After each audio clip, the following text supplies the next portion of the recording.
오늘 우리가 함께 볼 말씀은 마가복음 8장 27절로 35절까지 말씀입니다. 마가복음 8장 27절로 35절까지 말씀 제가 읽어드리도록 하겠습니다. 예수와 제자들이 빌립보 가이사랴 여러 마을로 나가실새 길에서 제자들에게 물어 이르시되 사람들이 나를 누구라고 하느냐? 제자들이 여짜아 이르되 세례 요한이라 하고 더러는 엘리야 더러는 선지자 중에 하나라 하나이다. 또 물으시되 너희는 나를 누구라 하느냐? 베드로가 대답하여 이르되 주는 그리스도 시니이다 하매 이에 자기의 일을 아무에게도 말하지 말라 경고하시고 인자가 많은 고난을 받고 장로들과 대제사장들과 서기관들에게 버림받아 죽임을 당하고 사흘 만에 살아나야 할 것을 비로소 그들에게 가르치시되 드러내놓고 이 말씀을 하시니 베드로가 예수를 붙들고 항변하매 예수께서 돌이키사 제자들을 보시며 베드로를 꾸짖어 이르시되 사탄아 내 뒤로 물러가라. 내가 하나님의 일을 생각하지 아니하고 도리어 사람의 일을 생각하는도다 하시고 무리와 제자들을 불러 이르시되 누구든지 나를 따라오려거든 자기를 부인하고 자기 십자가를 지고 나를 따를 것이니라. 누구든지 자기 목숨을 구원하고자 하면 잃을 것이요 누구든지 나와 복음을 위하여 자기 목숨을 잃으면 구원하리라. 아멘. 지난 시간 우리가 함께 봤던 말씀은 마가복음 8장 1절부터 26절까지의 말씀이었죠. 큰 첫 번째 단락이 마무리되는 시점이자 떡이라고 하는 모티브의 이야기가 6개가 있는데 그 이야기가 작은 세 번째 단락에 집중되어서 나온다라고 말씀을 드렸습니다. 그 작은 세 번째 단락이 끝나는 지점이다라고 함께 보았었죠. 마가가 요한하고 다른 이야기를 하는 게 아니에요. 요한과 마찬가지로 생명의 떡이신 예수 그리스도를 이야기하고 있지만 마가는 요한복음에 나와 있는 것처럼 간단하고 명료하게 떡이라고 하는 것에 대해서 설명하는 방법을 취하지 않죠. 대신에 어떤 방법을 취한다고 얘기했습니까? 떡이라는 모티브를 사용해서 이 떡이 어떤 의미를 가지고 있느냐, 이 떡이 무엇을 이야기하고 누구를 가리키느냐라는 것을 우리에게 알려주고 있다라는 겁니다. 마가가 이런 그 모티브를 사용하는 이유가 뭐냐? 6장 이후에 보게 되면요, 예수님 앞에 섰던 수많은 사람들에게 떡이라고 하는 이 모티브가 많이 나오잖아요. 그들에게는 이 떡이 현실의 문제이죠. 생활의 문제. 우리에게도 동일하지만 눈앞에 보이는 현실의 떡, 이 현실의 떡이라고 하는 것이 결코 우리가 넘어가기가 쉽지 않은 문제라는 거죠. 그래서 예수님께서 제자들에게 직설법 현재 능동태의 이야기를 하시죠. 그게 뭡니까? 너희가 눈이 있어도 보지 못하며 귀가 있어도 듣지 못하며 또 기억하지 못하고 깨닫지 못한다. 그 말씀을 하시죠. 쉽게 말씀을 드리면 현재 너희가 얼마나 자발적이고 능동적인 선택과 노력을 하고 있느냐, 얼마나 보기 위해, 얼마나 듣기 위해, 얼마나 기억하기 위해, 얼마나 깨닫기 위해서 애쓰고 있느냐, 그 질문을 우리에게 던지는 말씀이라는 겁니다. 그래서 드렸던 말씀이 우리의 신앙생활이 저절로 잘하는 게 아니에요. 우리의 결단이 필요하고요, 의지와 노력과 행동이 필요하다라는 말씀을 드렸습니다. 예수님을 우리가 알고 깨닫고 이해하기 위해서도 공부해야 되잖아요. 애써야 되는 게 맞지 않습니까? 마찬가지로 말씀을 보고 그 말씀 속에서 기억하고 깨닫고 말씀 가운데 살아가면서 우리의 삶의 지경을 점점 넓혀 나가고 깊이 있게 파고 들어가는 그 모든 상황들이 이게 결코 저절로 이루어지는 일이 아니다라는 겁니다. 저절로 이루어진다 그러면 우리도 예수님이 가셨던 그 길을 저절로 갈 수가 있겠죠. 그런데 그렇지 않다라는 거죠. 그래서 우리의 결단과 의지와 노력과 행동을 통하여서 예수님이 가신 그 길을 우리도 똑같이 걸어가는 것, 그게 우리가 세상을 섬기고 이 땅에 복음의 시대를 세워나가는, 하나님의 나라를 세워가는 우리의 책임이 아니냐라는 것을 지난 시간에 같이 말씀으로 살펴보았습니다. 자, 오늘 말씀은 이제 드디어 첫 번째 달락이 끝났어요. 큰 첫 번째 달락이 끝났고 두 번째 단락으로 들어가는 첫 이야기입니다. 자, 그런데 우리가 이 두 번째 단락에서 눈여겨보아야 할 게 뭐냐? 집중해야 될 것은 사람들이 예수님을 어떻게 생각하느냐라는 거예요. 예수님의 정체. 그걸 이제 마가가 펼쳐가고 있는 이야기라고 보시면 됩니다. 잭딘 킹스베리라는 신학자가 있어요. 리치먼드 유니언 장로의 신학교 교수인데 이분이 마가복음에 나타나 있는 메시아 비밀에 관해서 짧은 이런 이야기를 합니다. 읽어드릴게요. 마가는 독자를 인도하여 예수의 정체가 서서히 드러나는 것을 보게 한다. 다시 말씀을 드릴게요. 마가는 독자를 인도하여 예수의 정체가 서서히 드러나는 것을 보게 한다. 무슨 말이냐면요. 마가의 이야기는 예수가 누구인가라는 것을 말하고 있지만 나오는 선포된 내용과 여러 가지 예시들과 기적과 이런 것들을 통해서 그분을 서서히 드러내는 방식을 취하고 있다라는 거예요. 따라서 이제 오늘 본문으로부터 시작되는 이 두 번째 단락에서 우리의 초점이 어디에 맞춰져 있어야 하느냐? 예수가 누구신가라는 거예요. 예수가 누구신가? 그 시작이 이렇게 펼쳐집니다. 마가복음 8장 27절. 예수와 제자들이 빌립보 가이사라 여러 마을로 나가실새 길에서 제자들에게 물어 이르시되 사람들이 나를 누구라고 하느냐. 자, 맨 먼저 보시면요. 예수님과 제자들이 빌립보 가이사라 여러 마을로 나가실새 이렇게 되어 있죠. 그러니까 칠병이어 사건이 있었던 것이 갈릴리 동쪽이라고 말씀을 드렸습니다. 갈릴리 호수 동쪽이었기 때문에 거기서부터 약 40마일 정도 북으로 올라가면 빌립보 가이사라 지방이 있습니다. 여기에 여러 마을을 다니시다가 길에서 갑자기 제자들에게 이런 질문을 던지셨다라는 거예요. 자, 그런데 우리가 전체적으로 이 말씀을 보게 되면요. 지금 예수님께서 사람들이 나를 누구라고 하느냐라고 질문을 하셨는데 이게 앞뒤의 문맥으로 보면 굉장히 생뚱맞는 이야기죠. 무슨 말이냐면요. 지금까지 사람들의 관심사가 어디 있습니까? 예수님이 누구신가 이게 관심사가 아니에요. 예수님이 베푸신 이적, 기적 거기에 관심이 있었죠. 바로 앞에 어떤 이야기가 있습니까? 보리떡 5개 물고기 2마리로 5,000명을 먹인 사건이 있고요. 보리떡 7개와 물고기 2마리로 4,000명을 먹인 사건이 있지 않습니까? 당연히 사람들은 예수님이라고 하는 그 존재보다 예수님이 베푸시는 기적 거기에 더 관심이 많을 수밖에 없었다라는 거예요. 마술쇼 같은 거를 보게 되면 사람들이 뭘 봅니까? 마술사 손만 보잖아요. 지금 예수님을 그렇게 바라보고 있다는 거예요. 예수님 손만 바라보고 예수님께서 어떤 능력과 기적을 펼쳐 보이시는지에 대해서만 관심을 가지고 있었다라는 겁니다. 사람들이 그랬고요. 자, 그러면 이 질문을 받은 제자들은 어땠을까요? 달랐을까요? 아니요, 그렇지 않습니다. 바로 앞에 있었던 칠병이어 사건, 그 사건 다음에 있는 이야기를 보게 되면 제자들의 관심사가 굉장히 엉뚱한 곳에 있다는 것을 우리가 알 수 있습니다. 마가복음 8장 14절부터 16절까지 말씀입니다. 제자들이 떡 가져오기를 잊었음에 배에 떡 1개밖에 그들에게 없더라. 예수께서 경고하여 이르시되 삼가 바리새인들의 누룩과 헤롯의 누룩을 주의하라 하시니 제자들이 서로 수군거리기를 이는 우리에게 떡이 없음이로다 하거늘.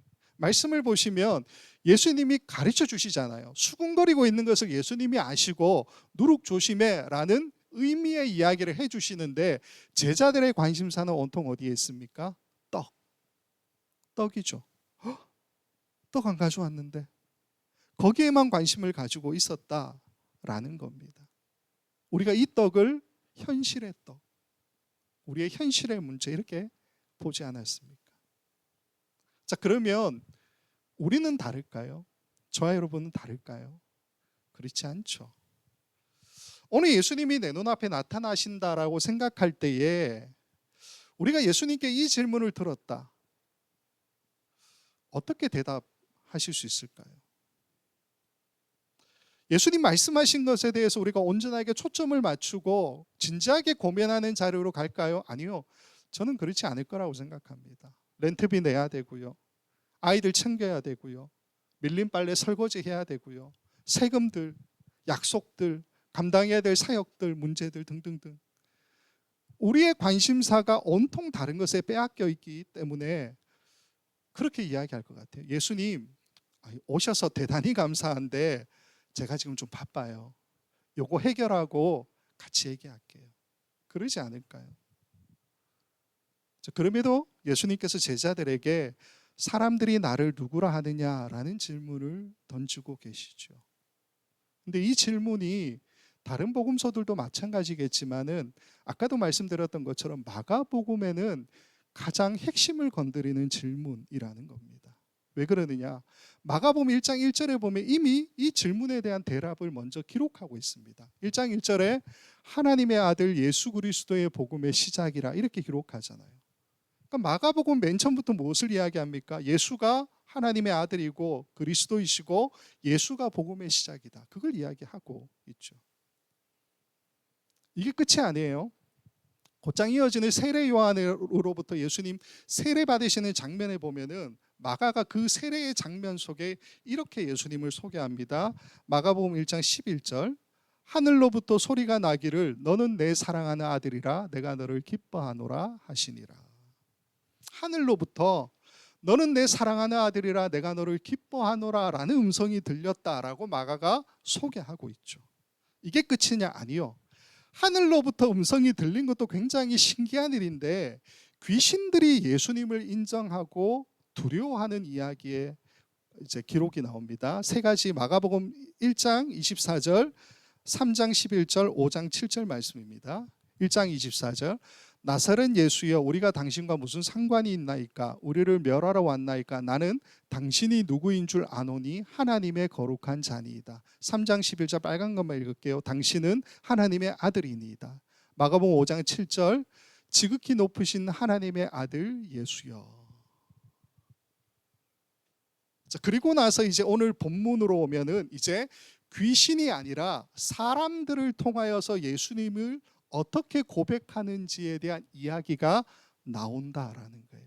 그 내용이 8장 28절입니다. 제자들이 여쭈어 이르되 세례 요한이라 하고 더러는 엘리야 더러는 선지자 중에 하나라 하나이다. 자, 여기 8장 28절에 제자들이 했던 이 대답은 사실 앞에 있는 이야기를 마가가 그대로 옮겨온 겁니다. 마가복음 6장 14절 15절 말씀 이에 예수의 이름이 드러난지라 헤롯 왕이 듣고 이르되 이는 세례 요한이 죽은 자 가운데서 살아났도다. 그러므로 이런 능력이 그 속에서 일어나느리라 하고 어떤 이는 그가 엘리야라 하고 또 어떤 이는 그가 선지자니 옛 선지자 중에 하나와 같다 하되. 자, 이 사건은 뭐냐면 6장의 이야기는 예수님께서 둘씩 제자들을 보내시죠. 그래서 제자들이 나가서 회개하라 전파하고 귀신을 내쫓고 그리고 병자에게 기름을 발라서 고치는 이야기가 나오게 됩니다.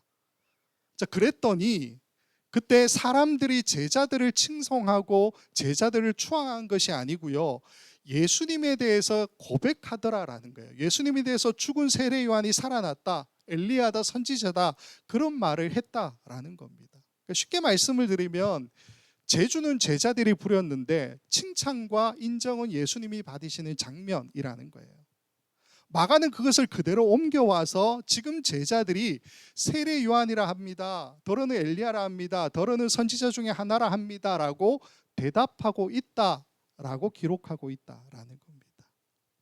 자, 이 대답을 예수님이 듣고서 한 단계 더 깊은 질문으로 나아가시는 모습을 보여주시죠. 8장 29절 앞부분입니다. 또 물으시되 너희는 나를 누구라 하느냐. 너희는 나를 누구라 하느냐. 여러분 이 질문에 어떤 대답을 하시겠습니까? 예전에 제가 한번 말씀드린 적이 있는 것 같은데요. 대학교 때 제가 음대 교양 과목을 듣기가 싫었어요. 학교가 좀 너무 힘들게 해서 음대 교양 과목을 듣기 싫어서 철학과 교양 과목을 들었던 적이 있습니다. 이게 꼼수 플러스 뭔가 좀 있어 보이잖아요. 꼼수는 철학과 교수님이 저희 고등학교 선배님이셨어요. 그리고 왠지 철학 그러면 좀 있어 보이지 않습니까? 좀 잔디밭에서 철학 관련 책 하나 붙들고 이렇게 누워서 하늘을 바라보고 그럴 줄 알았습니다. 근데 한 학기 내내 수업을 듣는데 무슨 말인지 하나도 모르겠는 거예요. 도대체 교수님이 무엇을 이야기하는지에 대한 개념이 안 잡혀 있는 거예요. 한 학기가 너무 힘들었는데 손살같이 지나가서 기말고사 기간이 되었습니다. 그래도 시험은 쳐야 되니까 벼락치기라도 해야 되겠다 싶어서 밤새 열심히 막 공부를 했어요.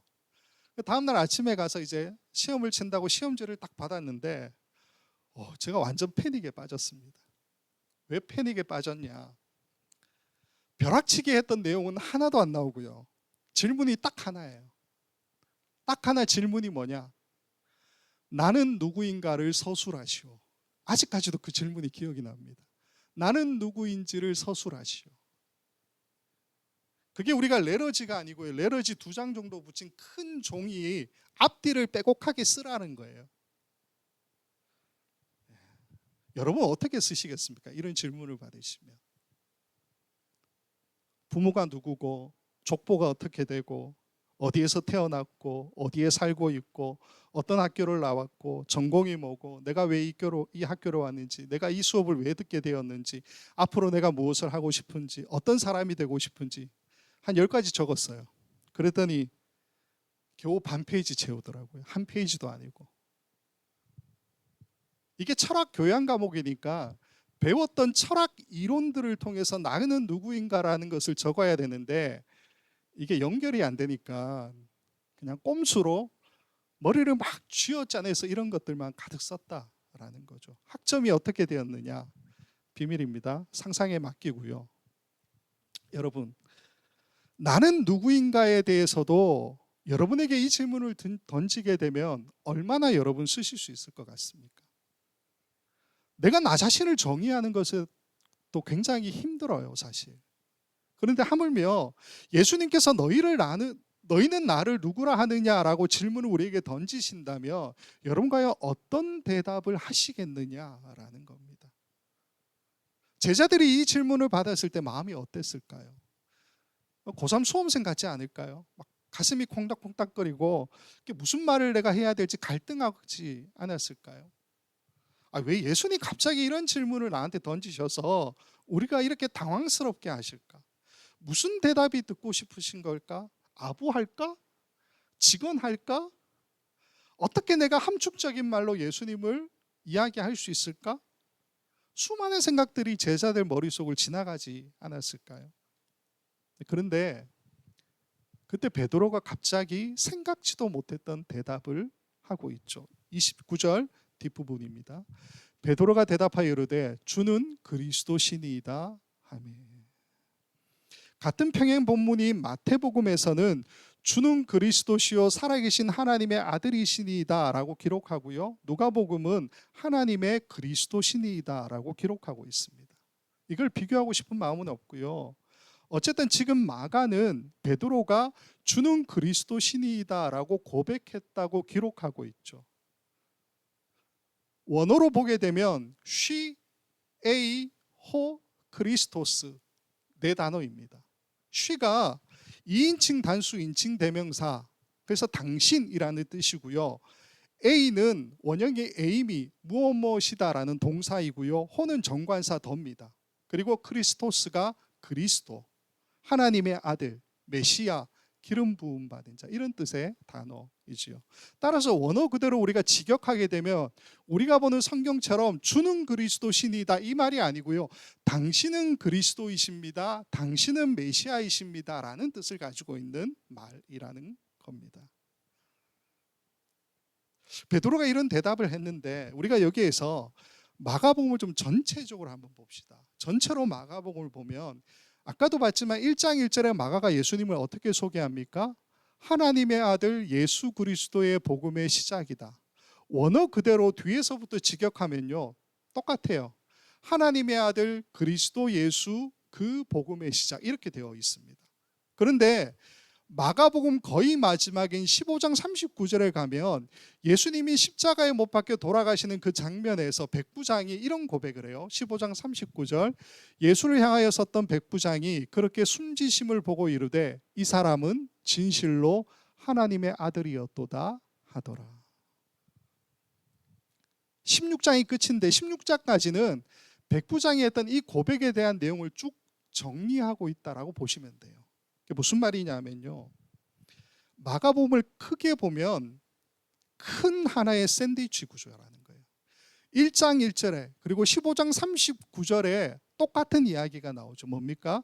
예수님의 정체에 대한 이야기를 하고 있다라는 겁니다. 그리고 가운데에 오늘 본문 8장에 베드로의 고백을 쓰고 있죠. 주는 그리스도시니이다. 샌드위치 구조이기도 하지만 반복법으로도 또 볼 수가 있습니다. 표를 하나 보여주시면요, A, B, C, D, A-, B-, C-, D- 그리고 D2- 이렇게 되어 있죠. 정리하면 이렇게 됩니다. A, B, C, D의 이야기가 있습니다. 하나님의 아들, 너는 내 사랑하는 아들이라, 하나님의 거룩한 자니라, 하나님의 아들 예수, 이렇게 쓰고 있는데 A-, B-, C-, D-는 똑같은 이야기를 해요. 그리고 D-에 와서 15장 39절에 또다시 반복해서 결론으로 우리에게 무엇을 이야기하느냐? 이 사람은 진실로 하나님의 아들이었도다. 그 이야기를 해주고 있다라는 거예요. 제가 이걸 보여드리는 이유가 뭐냐 하면요, 마가는 다분히 의도적인 편집을 하고 있다는 거예요. 이 의도적인 편집을 통해서 자신이 말하고 싶은 예수님이 누구신가에 대해서 이렇게 보여주는 편집의 방법을 우리에게 말해주고 있다라는 겁니다. 우리가 마가가 의도적인 편집을 했다라고 볼 수 있는 또 다른 이유가 뭐냐면요, 방금 아까도 말씀을 드린 것처럼 첫 번째 큰 단락이 끝나고서 두 번째 단락이 시작되는 전환점으로 우리가 8장의 이 이야기를 같이 보고 있지 않습니까? 자, 그러면 앞에 있었던 큰 첫 번째 단락이 끝나는 26절까지의 이야기를 정리하면 어떤 내용입니까? 예수님과 무리들 사이에, 그리고 예수님과 제자들 사이에서 일어났던 수많은 공생애의 사건들을 기록하면서 예수님이 메시아다라고 하는 사실을 점진적으로 밝혀오는 이야기로 우리가 해석할 수가 있죠. 예를 들어서 이런 겁니다. 귀신들이 예수님을 고백하는 이야기가 1장과 3장과 5장에 나와요. 예수님을 인정하면서도 또 두려워하죠. 귀신들은 어쩌면 사람들보다 훨씬 더 예수님을 잘 알았다라고 우리가 볼 수가 있죠. 그런데 사람들은 예수님을 점진적으로 이해하는 모습을 우리가 8장까지의 모습을 통해서 찾아보지 않았습니까? 반면에 예수님을 비판하는 자들은 예수님을 잘 몰라요. 그럼에도 불구하고 예수님이 두려워서 오히려 예수님을 죽이고 싶은 마음으로 서로 모의하죠. 그게 3장에 나오고요. 뿐만 아니라 3장에 보면 예수님의 가족들은 예수님을 어떻게 봅니까? 미쳤다라고 생각하고 붙들러 가죠.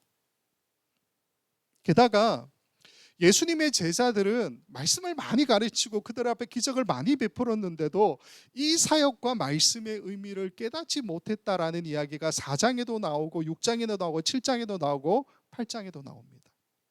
그러면서 자기들끼리는 뭐라 그랬느냐? 그가 누구이기에 예수님의 정체에 대해서 궁금하기는 궁금했다라고 4장에 기록하고 있습니다.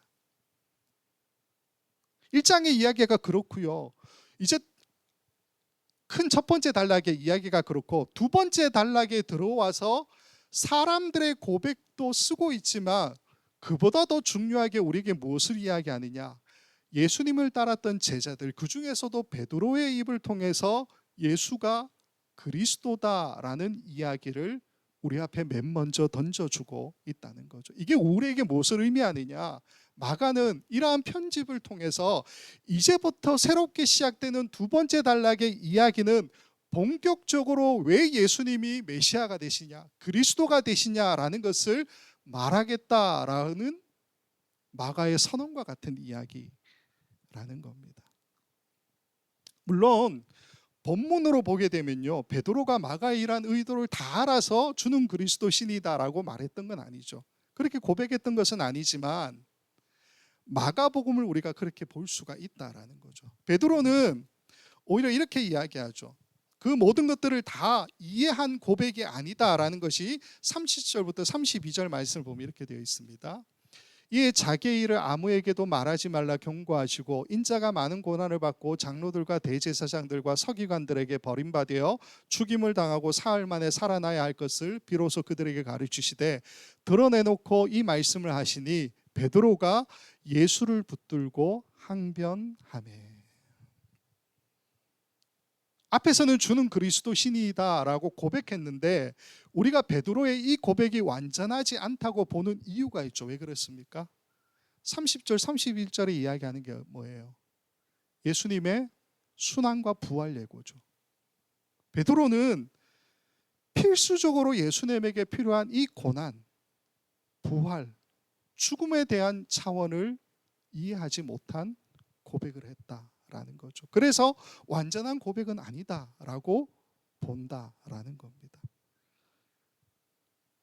베드로가 이걸 잘 이해 못하니까 항변하죠. 그래서 32절에 보면 여기서 항변하다라는 말이 정중하게 반대했다라는 표현이 결코 아닙니다. 이 항변하다라고 쓰인 단어가 에피티마오라는 단어인데 뜻이 뭐냐면 비난하다, 책망하다, 훈계하다, 잘못을 꾸짖다, 혼을 내다, 질책하다 이런 뜻을 가지고 있는 단어입니다. 세요. 상상해 보면 어떤 장면이냐? 예수님께서 순환과 부활을 예고하셨는데 그 말을 듣자마자 베드로가 어떻게 반응했습니까? 역정을 내면서 아니 예수님, 아니 어떻게 그런 말씀을 하실 수가 있습니까? 안 돼요 예수님. 그럴 수 없습니다. 실언하셨다고 고백하십시오. 잘못을 인정하십시오. 이렇게 강하게 비난하고 책망하고 훈계하고 꾸짖고 혼을 내고 질책했다라는 거예요. 사실 예수님의 이 순환과 부활에 대한 예고의 말씀은 베드로가 했던 그 고백에 대한 대답하시는 고백이죠. 쉽게 말씀을 드리면 베드로가 주는 그리스도 신이다라고 고백했기 때문에 예수님도 이제는 밝힐 때가 되었다라고 생각하시고 고백하셨던 말씀이 30절과 31절 말씀이라는 겁니다. 근데 갑자기 베드로가 흥분해서 항변하니까 예수님께서 그를 책망하시죠. 그게 33절에 이렇게 기록되어 있습니다. 예수께서 돌이키사 제자들을 보시며 베드로를 꾸짖어 이르시되 사탄아 내 뒤로 물러가라 내가 하나님의 일을 생각하지 아니하고 도리어 사람의 일을 생각하는도다 하시고. 자, 그러면서 그 다음 이어지는 또 다른 예수님의 고백이 사실은 30절과 32절에 있었던 그 순환과 부활에 대한 예고하고 비슷한 말씀인데 이렇게 이어집니다. 34절 35절 말씀. 무리와 제자들을 불러 이르시되 누구든지 나를 따라오려거든 자기를 부인하고 자기 십자가를 지고 나를 따를 것이니라. 누구든지 자기 목숨을 구원하고자 하면 잃을 것이요 누구든지 나와 복음을 위하여 자기 목숨을 잃으면 구원하리라. 자, 오늘 본문의 내용은 다 봤습니다. 정리해 보겠습니다. 제가 오늘 설교의 제목을 고백에 대답하는 고백 이렇게 정했습니다. 베드로의 고백에 대답하는 예수님의 고백이라는 말이죠. 예수님의 고백을 우리가 한마디로 정리하면 어떻게 정리할 수 있을까요? 저는 이렇게 보입니다. 베드로가 고백했어요. 주는 그리스도 시인이다. 틀리지 않죠. 맞죠. 우리가 쉽게 할 수 없는 어쩌면 베드로만 했던 고백이라고 볼 수도 있죠.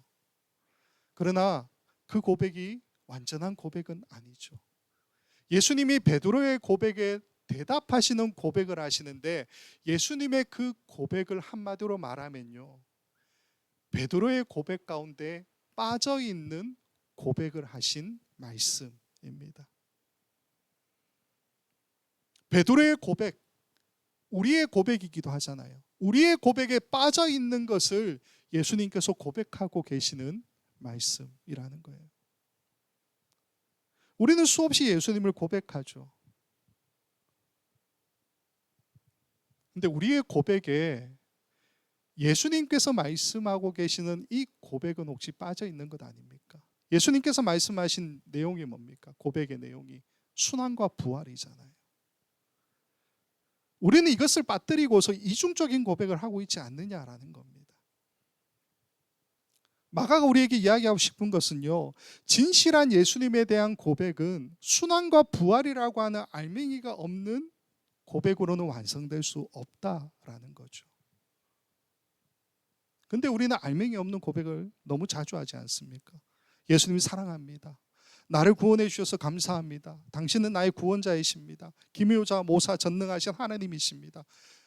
이것 말고도 수많은 말들로 우리가 예수님을 고백할 수 있어요. 그러나 정작 빠뜨리는 고백이 있죠. 그게 뭡니까? 고난과 죽음과 부활에 대한 고백이죠.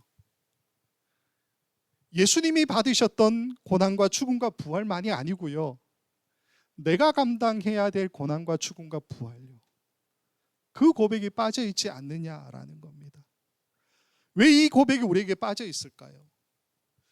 우리가 예수님께 드리는 고백이니까 아름다워야 된다, 고난받고 죽고 이런 건 좀 아니요, 그런 강박관념 때문에 그런 게 아니고요, 사실 이 고난과 죽음과 부활이라고 하는 것이, 부활이 근사하고 우리의 최종의 목적 같아 보이지만 사실 부활로 가기 위해선 고난과 죽음이 반드시 필요하잖아요. 그래서 고난과 죽음과 부활을 한 세트로 보게 되면 우리는 이게 두렵죠. 가기 싫은 것 아닙니까? 힘들잖아요. 아무도 인정해 주지 않는 길 아닙니까? 대가도 없고. 우리의 숨겨진 본심 안에 우리는 순환과 부활이라고 하는 고백을 애써 외면해 버린다라는 겁니다. 베드로는 이런 의미까지는 몰랐기 때문에 그냥 주는 그리스도신이다라고 고백한 거 아니냐. 예수님이 또 순환과 부활에 대해서 얘기하시니까 막 갑자기 흥분해서 항변한 것에 불과하지 않느냐, 그렇게 이야기할 수 있지만 사실 따져보면요, 베드로는 예수님과 함께 그 모든 많은 이적들과 많은 사역들을 같이 하지 않았습니까? 8장까지 이어왔던 많은 그 사건들 속에서 앞으로 예수님이 가셔야 될 길에 대해서 베드로가 인지하지 못했을까요? 짐작조차 안 했을까요? 몰랐다고 해도 이상하고요, 아마도 제 생각에는 애써 외면하고 한쪽 구석으로 밀어놨던 생각이 아닐까 하는 생각도 듭니다. 우리가 고백해야 될 예수님은 그리스도, 메시아, 하나님의 아들이 맞죠. 그러나 그분이 가셔야만 했던 그 순환과 부활, 즉 고난과 죽음과 부활에 대한 고백이 없는 그 우리의 고백들은 알맹이 없는 고백일 수밖에 없다라는 겁니다. 우리가 이 사실을 잊어서는 안 된다라는 겁니다. 그래서 바라기는 우리가 날마다 고백하기를 원합니다. 예수님 나의 구원자 되십니다. 나의 그리스도이십니다. 메시아이십니다. 하나님의 아들이십니다. 이 고백을 하지 말라는 말이 아니에요. 고백하지만 그 고백에 그리스도의 고난과 죽음과 부활을 같이 넣어야죠. 어떻게? 우리의 몸을 통해서요. 우리의 삶에 이 고백을 새겨야 되는 것 아니겠습니까? 그것들로 날마다 더 예수님을 닮아가는, 즉 고난과 죽음과 부활로 나아가는 것이 우리에게 주어진 삶의 길이 아니냐라는 겁니다. 이 길을 같이 갈 수 있는 우리 모든 성도들 될 수 있기를, 이 고백을 함께 드릴 수 있는 우리 원커뮤니티의 모든 성도들 될 수 있기를 주님의 이름으로 간절히 축원을 드립니다. 기도하겠습니다. 좋으신 하나님, 삶의 많은 시간 동안 우리가 믿음을 가지고 살 수 있도록 인도하여 주신 하나님, 감사를 드립니다. 우리의 입술로 마음으로 늘 고백하듯이 예수님은 나의 구원자가, 메시아가, 그리스도가 되십니다. 내 삶의 모든 이유와 모든 것이 되시며 우리를 사랑하시는 분이심을 우리가 믿습니다. 그러나 하나님, 돌이켜보면 우리의 고백에는 늘 알맹이가 빠져 있다는 사실을 깨닫습니다.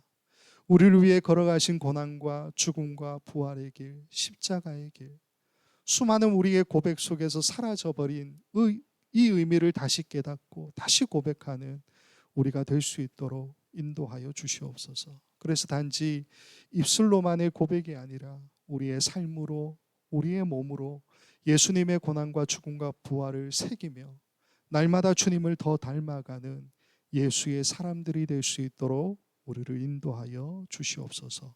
죽기까지 우리를 사랑하신 예수 그리스도의 이름으로 기도하옵나이다.